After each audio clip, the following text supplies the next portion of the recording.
प्रिय मित्रों नमस्कार। कल हमने नाटक शिक्षण के बारे में बात की थी। आज हम कहानी शिक्षण के बारे में बात करेंगे। साथियों, कहानी साहित्य की एक विधा है।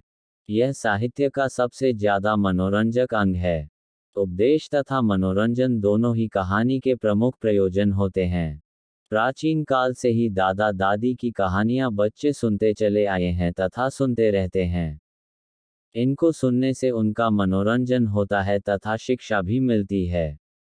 मुंशी प्रेमचंद के अनुसार गल्प अर्थात कहानी एक ऐसी रचना है जिसमें जीवन के किसी एक भाग या एक मनोभाव को प्रदर्शित करना ही लेखक का उद्देश्य होता है। उसकी शैली, चरित्र तथा कथानक एक ही भाव को प्रकट करते हैं। कहानी शिक्षण के उद्देश्य: छात्रों को ज्ञान प्रदान करने के साथ स्वस्थ मनोविनोद एवं मनोरंजन की शिक्षा देना।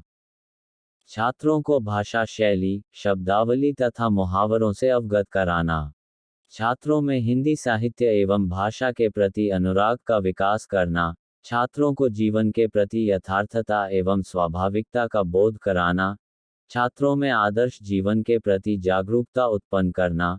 छात्रों में विचार, कल्पना शक्ति, तर्क शक्ति का विकास करना।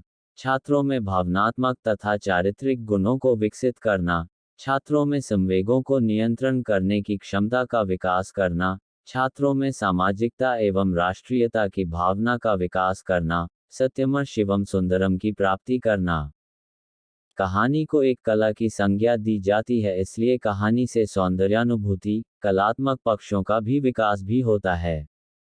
कहानी के प्रमुख तत्वों में कथावस्तु, चरित्र चित्रण, कथोपकथन, देशकाल, भाषा शैली और उद्देश्य होते हैं। कहानी का केंद्रीय बिंदु कथानक होता है। कहानी में रोचकता के लिए वार्तालाप, आदर्श वाचन, रोचक अंदाज, स्पष्ट उच्चारण, उचित हाव भाव, सही उतार चढ़ाव होना चाहिए।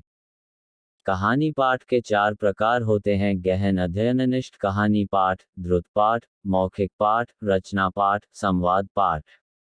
द्रुत पाठ कहानी का प्रमुख पाठ माना जाता है। निम्न प्राथमिक कक्षाओं में कहानी शिक्षण का रूप मौखिक ही ज्यादा होता है। कहानी शिक्षण की विभिन्न विधियां। मौखिक कहानी कथन प्रणाली: इस प्रणाली के अनुसार कहानी को मौखिक रूप से सुनाया जाता है। कहानी सुनाने की यह प्रणाली अति प्राचीन एवं स्वाभाविक है। छोटी कक्षाओं के लिए यह प्रणाली बहुत उपयुक्त है। चित्र प्रदर्शन प्रणाली: इस प्रणाली के अनुसार कहानी को विभिन्न चित्रों के माध्यम से दिखाया जाता है। चित्रों का क्रम कहानी के विकास के अनुसार रखा जाता है।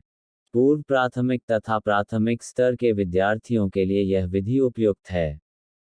अधूरी कहानी पूर्ति प्रणाली: इस प्रणाली के अनुसार अधूरी कहानी को पूर्ण करवाया जाता है। कहानी की यह प्रणाली उच्च कक्षाओं में बहुत उपयोगी रहती है। वाचन प्रणाली: वाचन प्रणाली के अनुसार विद्यार्थी पाठ्य पुस्तक में दी गई कहानी को वाचन विधि से सीखता है। गहन अध्ययन प्रणाली: कहानी शिक्षण की गहन अध्ययन प्रणाली से तात्पर्य है कि कहानी में आए कठिन शब्द, नए विचार, लोकोक्ति, मुहावरे आदि की समुचित व्याख्या करते हुए कहानी को पढ़ना।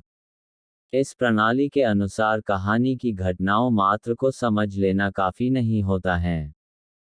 प्रिय मित्रों, आज की क्लास में हमने कहानी शिक्षण के बारे में चर्चा की है। कल हम निबंध शिक्षण के बारे में बात करेंगे। आपको यह क्लास निश्चित रूप से पसंद आई होगी। आप हमसे टेलीग्राम पर जुड़ सकते हैं। सर्च करें उपकार क्लासेज जोधपुर। धन्यवाद।